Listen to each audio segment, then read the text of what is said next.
Yeah, that was like something that's going to be obvious. But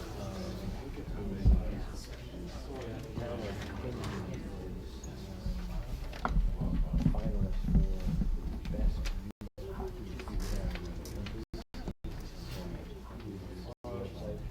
they contacted me and do something today to help with the voting.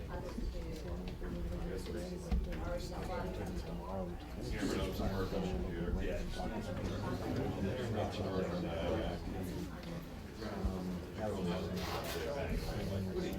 That was something else.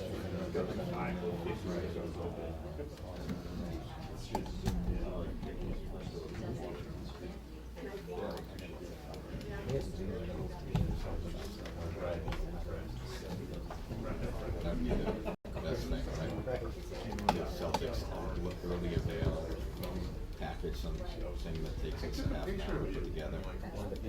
We go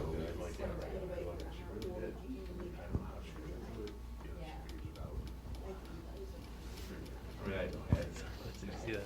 There was a tweet. You know, some of them were. But I chuckled at this one. Somebody put out Roger Goodell announces 2 game suspension for Hernandez. Right.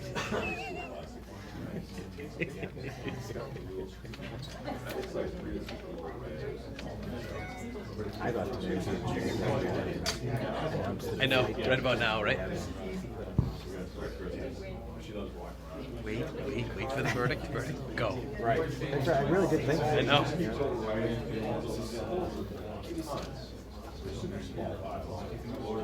Especially if it's I know. because the rest of the country wouldn't care. Somebody else said maybe the day of the draft or the 4 o'clock on the day of the draft. You know what I mean? Take away a pick. Just take away a 5th round pick or something like that.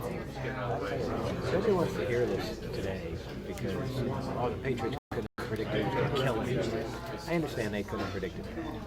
But whenever they talk about risk reward, your first round talent available in the 4th round, risk reward. No, the risk hasn't changed and the reward hasn't changed. So in that respect, I always think it's a mistake to ignore the risk just because. It's just like Upton Bell just tweeted a few minutes ago. Lest we forget. Aaron Hernandez was crossed off many draft boards coming out of college. Absolutely. Reason. That's what I'm saying. The Patriots, it's their job to judge talent and character, leadership, all those different things. It's all part of the big package. And Which they seem to have learned. They interview these guys. You know what I mean? They Right, why? They ask people. Background checks, everything. Like, you can't tell me all that stuff in Florida wasn't. Right. So they took a chance that, at the very worst, he'll get caught carrying a concealed weapon or doing drugs or getting in a bar fight. Right, it's a risk. They didn't think he was going to kill him. But they were fine with all the other probabilities. That's the way it is. Yeah. Any chain smoking weed guys, all right with me. Right.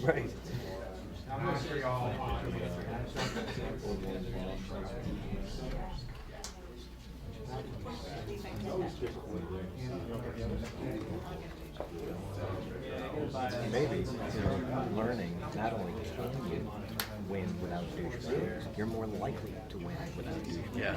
We'll get them to stop doing that. Well, character thing is it's becoming more of a look at this team this year. Right, that's what I'm saying. Ross Thornton, Woodchuck, and again, 3 pretty strong presence. I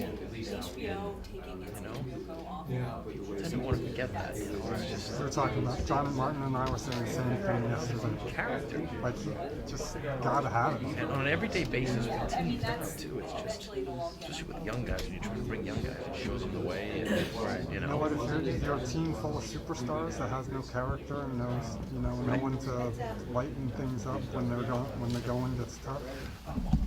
Please rise. Yes, right now, 3, 2, 1, go.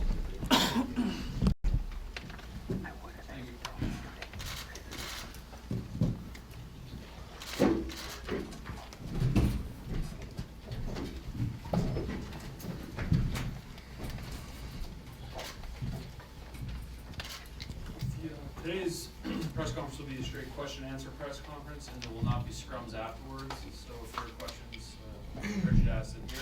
And also, a few media outlets are taking it live, so if you could wait for the microphone to get to you before asking a question, it would be appreciated. Questions? Kevin Walsh, Comcast Sports Center. Charlie or Cam, when was the decision made to let Peter go, and was there a tipping point?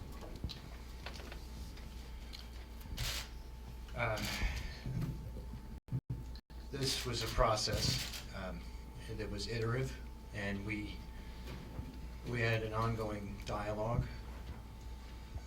We finally made a decision regarding Peter on Tuesday, so it was yesterday. Really, we made this call and met last night and met with Peter this morning. Was there any one final thing, though? You said it was a process that was going on, but was there one thing that said, okay, that's enough, time to move on? No, I'd rather stick to general terms and say that, as I mentioned, it was a process of dialogue. Many parties, including Cam and myself. So, when we realized this is what we believe to be the best interest of the club, we move forward. DJBNWEI.com. This is for either of you. During the evaluation process, was there any change made in Peter's power, what he could do, what he could trade, things like that? At some point during the year, as we approached trade deadline, I had a conversation with Peter to make sure that we were protecting as many assets as we could. So he couldn't have traded a first round pick to improve his standing or something like that? Well, I believe me, Peter was very professional, and he was going to do everything he could to help improve our club during the season. It was more about, for me, trading assets for rentals, which he understood. Cam, to your left, Tom Lydon, Fox 25, back here. A question about Claude. It was announced in your release that there would be no changes to the coaching staff. Is that for the 15-16 season? Has that decision been made?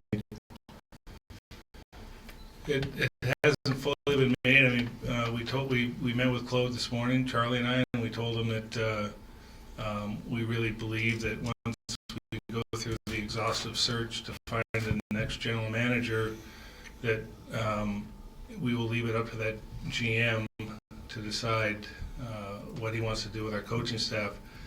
And that's, Claude certainly understood that, but that's where we left it.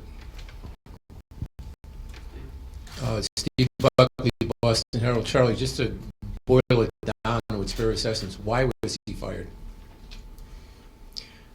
Steve, it was really about how do we improve our club moving forward, and it's a task and frankly an audit that we take every year after the season is over. The season happened to end a lot earlier than many for us, and we've been very fortunate in that regard.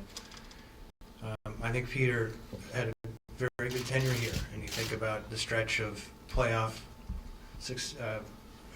one trip to the playoffs and two success in the playoffs that he's had. But it became time, we believe, to separate and move forward. If I may, you could have won the Stanley Cup, and you did in 2011, and I presume after that season, you would have been looking to improve the club, as you said. So, We did. be more specific about what he did or didn't do this particular season that warranted this change? Out of respect for Peter, I'd rather not get into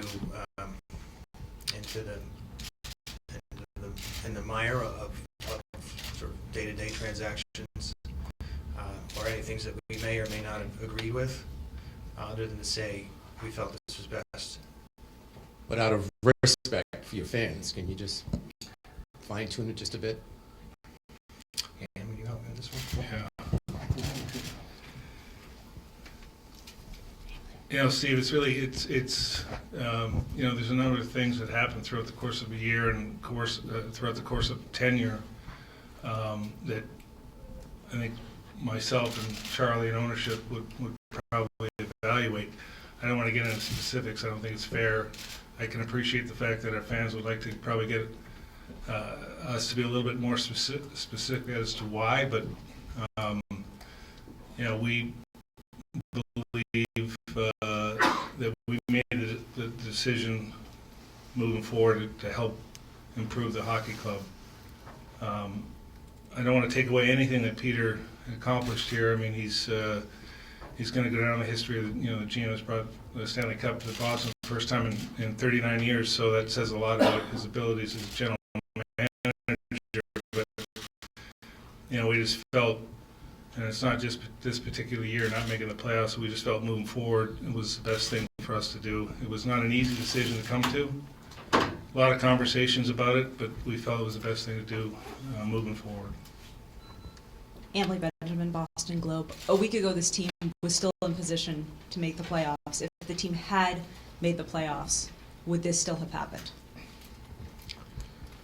Well, it's a good question, but we are where we are, so it's hard to answer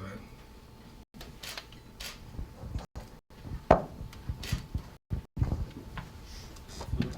Cam, what is your vision in terms of roster building and ultimately the style of play that you'd like to see the team play? As much as I'd like to get into detail with that right now, Fluto, I mean, we're going to be going out on a process to try and find a replacement GM, and I say everything that I'm looking for, and all the resumes I get are going to be, this is what I can do for you. Joe Haggerty, CSN and E.com. Cam, independent of Peter and what he did and his body of work here, what are the improvements that you want to see made to a team that didn't make the playoffs, and what areas did you watch this year and say, we could be better, we could do this better as you go into the off season? Well, I think maybe we got away a little bit from our identity that we had in the past. I don't think we were as hard a team to play against as we like to be, and we were in the past. I thought that got us some success. Our transition game probably needs some improvement, so getting the puck out of our end through the neutral zone. And, I think we got to find ways to create some more offense. Hi, Dan Roche from WBZ for both of you. How much of a factor or how hard was the decision when it comes to, the first time missing the playoffs with all the track record that Peter has, how difficult was it to come up with this decision as opposed to saying, let's give both of them another year and see what happens? Well, it's as I shared, it was a very difficult conclusion to come up with. I mean, we had numerous conversations about where we felt the direction of the franchise was going and where we felt we'd like to see the franchise go. And clearly, a lot of Peter had a lot of success. So it wasn't a decision that we took lightly. McClellan, Standard Times, Cam. You're talking about getting away from the identity. How much of that can be attributed to the breaking in of so many entry level and developing players at the same time, some of which was obviously forced by salary cap scenarios? Right. How much of that, you're looking at the young group that's saying, okay, they can become this, but it takes time. How much can be said about that versus, I don't like the kind of guys we have that are that young? Well, in this salary cap era, especially when you're up against the cap, you have to, you're going to have to inject some entry-level players in, and it's our job as an organization to inject the type of players that we feel are going to be, one, help us win championships, and two, have the type of character and style that we're looking for. Every team, that's up against the cap has to inject some entry-level players in, and we're no different. That's an area where we have to be mindful of moving forward. Cam, Bob Halloran from Channel 5. You talk about the need to improve the offense, find more offensive opportunities. Is that something you'll try to accomplish through a change in the system or a change in the personnel? Yeah, I don't want to get into too specific detail right now about that, but I think, we were a team that, could create offense, and we've shown it in the past. I think it's just, our transition game from our zone, coming out of our zone, made us look a little bit slower than we were. We didn't really have too many, we had less opportunities off the rush than we normally do. So those are things that, we can certainly change, but it's an area, obviously, our bread and butter and our strength is keeping the puck out of the net, but, we also have to find ways to create some offense. Cam, Mike Loftus, Patriot Ledger. Would you said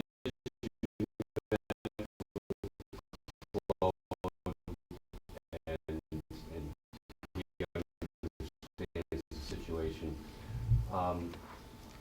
but he's still kind of sitting and waiting. Does he have any options, or do you give him any options? Coaching jobs are open right now, and he may lose the one he has. Well, we brought that, Charlie and I brought that up to him. We told him the situation. We asked him, and he said, I signed a contract to coach here. I want to coach here. So he made that clear when he left. We had planned to meet with him in the next couple of days to sit down about the season and talk to him about this past season. So that's next on our agenda with Claude. Kevin Walsh, Comcast Sportsnet. Cam, do you think the team is in a large rebuild, a complete rebuild, or do you think you're just a couple of moves away from being one of the elite teams in the league again? Yeah, I don't think we're looking at a large or complete rebuild. We've got still a good core group of players that have great character. That to a man, most of them admitted that they had an off year this year. And we think that that group is still good enough to help us compete for championships. So the difficult thing is where we are up against the cap, and that's going to be something we have to manage. Is it your expectation to manage against the cap that you might have to make some big moves, some guys that are earning a high salary this summer? We really just got through the last few days of talking about what we need to do right now. Next step is to go through the process of finding a general manager, and then we can have those discussions. Cam, Steve Buckley. You said earlier about the coach's future being in the hands of the general manager. Exactly how you phrased it. So, the coach's future be part of the interview process, and wouldn't you know before you hired the next general manager whether the club would remain? In other words, if you've got 4 candidates, I assume ask them about the coach's future. If I could jump in there, Steve, having been through this process before, when we transitioned from Mike O'Connell to Peter, it was part of the interview process. It was a question that was asked of all the candidates. But in all candor, in order to find the best candidate, you have to give them the freedom to make those decisions on their own. You have to arrive at their own conclusions without prejudice from management. That's how you allow them to fulfill their duties to the best of their abilities. So,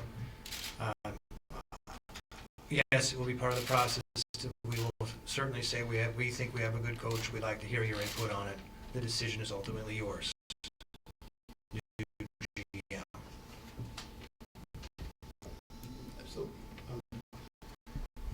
So in a way, you'll be choosing the next next coach then? By determining who the next general manager is. I think you may be jumping a few steps ahead.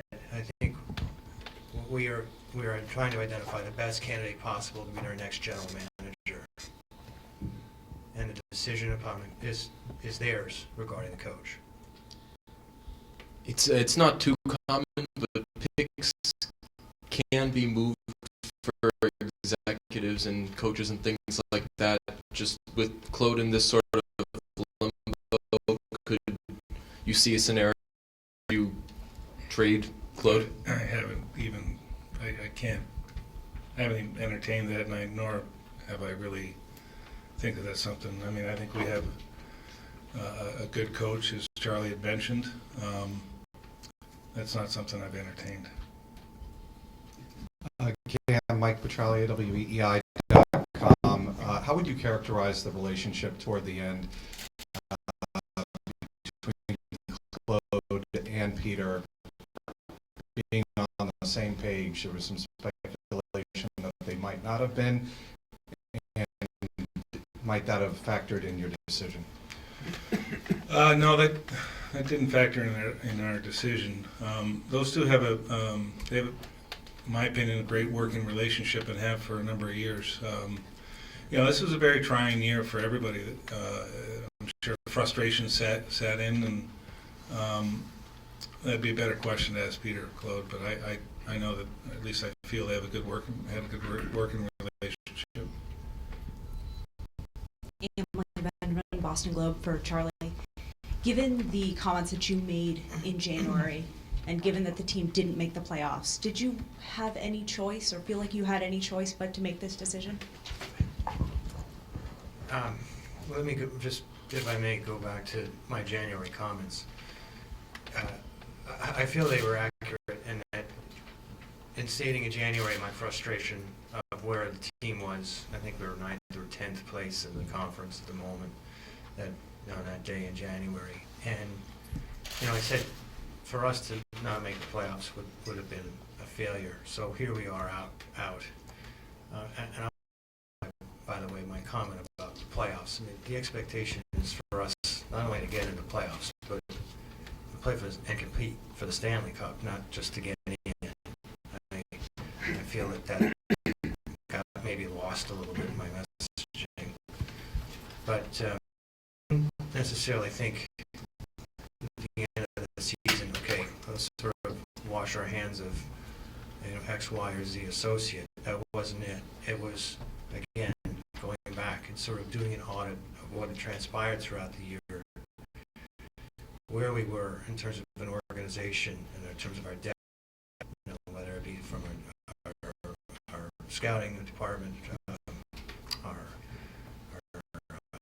minor league system, where we are with our senior club, of course, and then sort of determining where we need perhaps to improve. And so, again, this was not an easy decision.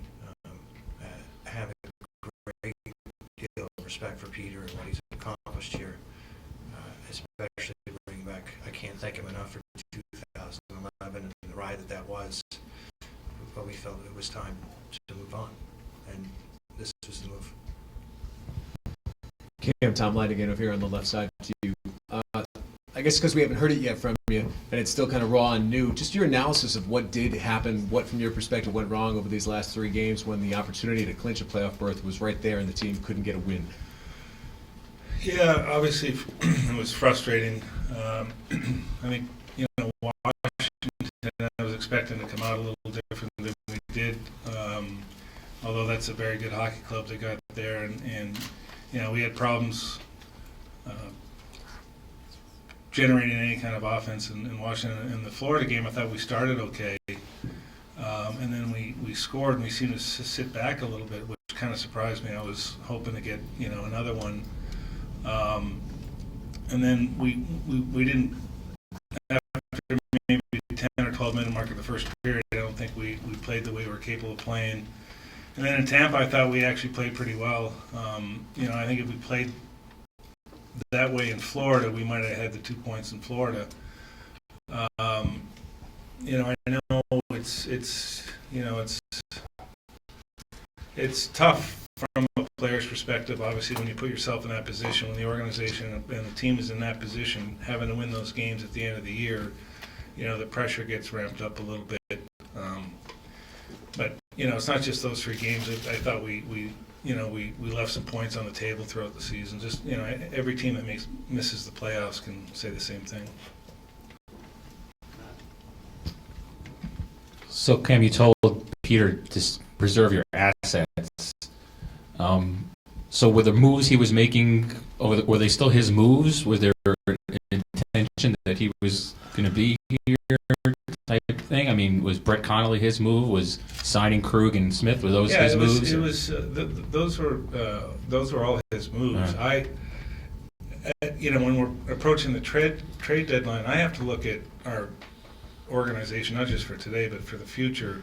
You know, it's part of my job, and I just wanted us to be cautious of moving, you know, top picks or top prospects for rental players, just based on where I saw our club at that particular time. So weren't any rentals that you thought would have put you over the edge, would have put you where you wanted to be, that type of thing, or? Not based on what I was told was out there for opportunities. Just who's running the show now? You have business to take care of. Who's in charge right now? Hockey operations that reports to Cam. So is that Donnie and Scott and people like that? Yeah. We met with Donnie, Don Sweeney, and John Ferguson. Scott Bradley is not local. He's over in Switzerland, and had him on the phone. But they're to continue their regular day-to-day duties as they know what they are. You know, Don is still handling Providence like he has for the past number of years.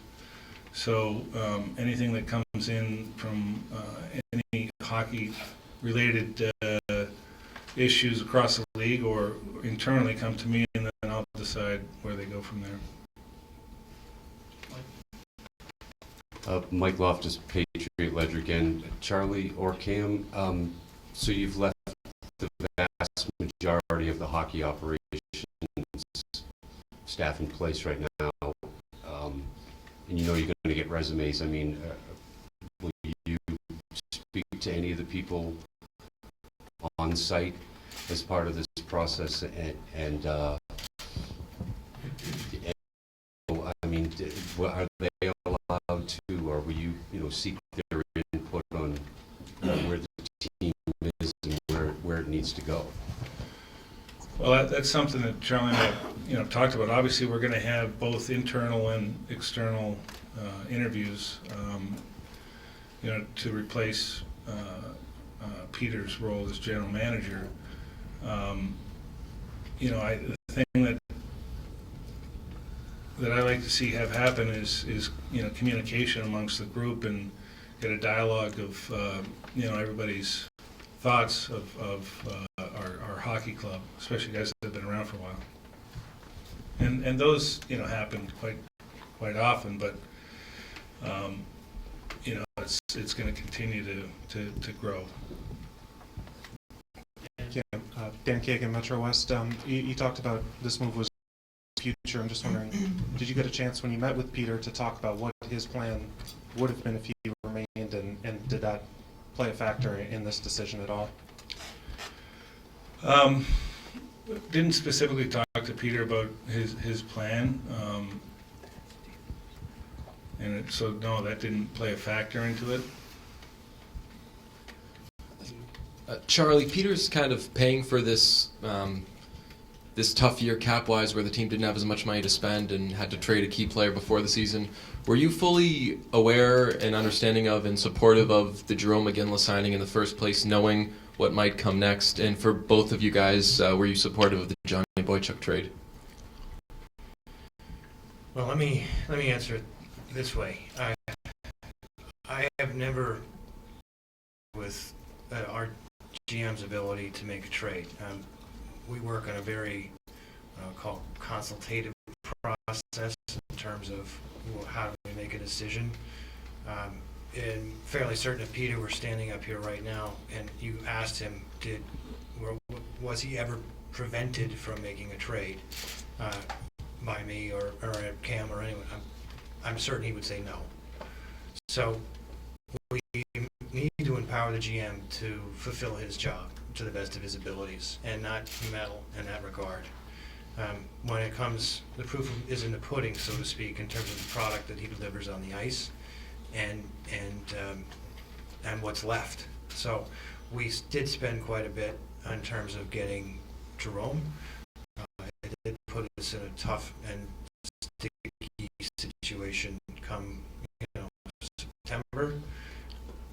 But there were a number of options that were sort of flown by the group about how do we get compliant, and I left the decision up to Peter and his group.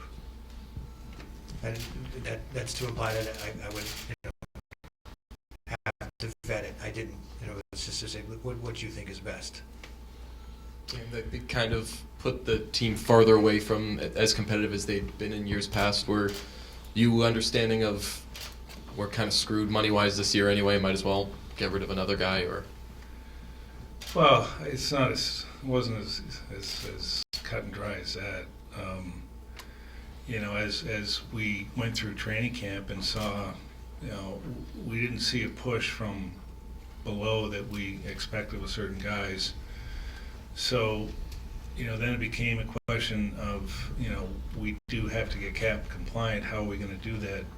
We were hoping, to be honest, that some of the other kids were going to push a little harder or make a bigger impact at training camp, and that would give us maybe some other options. We still also believe that we, had to ice a team that we felt could be competitive throughout the year, and then as the season went along, can we make some other adjustments? Cam, you were obviously a great player and a very, very competitive player, and wondering if over the last 5 years in your role, there was frustration that you were not more able to directly influence on the ice with, as specific things as lines or power plays or things like that. Are you going forward, whoever the new GM might be, are you going to be taking a more direct hand in the day-to-day hockey ops and those kind of decisions? Well, Steve, I'm not a micromanager, and I don't want to be a general manager. So I want to have a vision. I want to understand what the vision of a general manager is going to be for the hockey club, obviously, as we move forward. I felt that I was able to have conversations and express my opinions. I felt that I was able to do that the last 4 or 5 years, 6 years. But as far as, I'm not a micromanager, and I don't intend to be. Emily Benjamin, Boston Globe. How much, you mentioned young players not pushing, how much did perhaps failures in drafting play into this decision? Well, we have to look at the organization as a whole, obviously, and in today's day and age with the game and the cap and a team that is fortunate enough to be able to spend to the cap, and as you have success and those players get better and you have to pay them more, you need those entry-level players to come in and be able to have an impact. It's expensive to always get ready-made players. It's a nice luxury to be able to have, but when you don't have the cap space to be able to do that, you got to find entry-level players. And I think there was a period of time there where it's, I don't think I'm saying anything that hasn't been chronicled. We missed on 3 or 4 years of on some drafts that I think right now we're kind of paying the price for. But that's not the sole reason. But that's an area where I think we can improve. Cam, Dan Roach from WBZ. Just a follow-up to what Stephen was saying. Do you have, do you want, or final say on trades and free agent acquisitions. Is that your last call? And secondly, you've talked about playing for the Boston Bruins and what you've seen over the last several years. How much did this team lose its identity this season? How much did that bother you, and what would you like to see with this team going forward as far as the identity goes? Well, yeah, I mean, I'm looking for more, like I said, I'm not going to micromanage a GM. I want him to be able to do his job. I certainly want to have conversations about why and what the thought process is to make particular deals or trades, and how that is going to look for the franchise, not just when it happens, but also moving forward. The other thing is, to your second question, I think where we've had success is our four lines play, they play hard, and that doesn't mean you can't have skill and play hard. I mean, it's something where, is it easy to find? No, but I think I'd like to see us get back to playing hard and where the team plays for each other. I think we lost that a little bit. We'll take two more questions. Every team that wins seems to wind up in salary cap hell, because the guys you want to keep going, keep your team together and take another crack at it.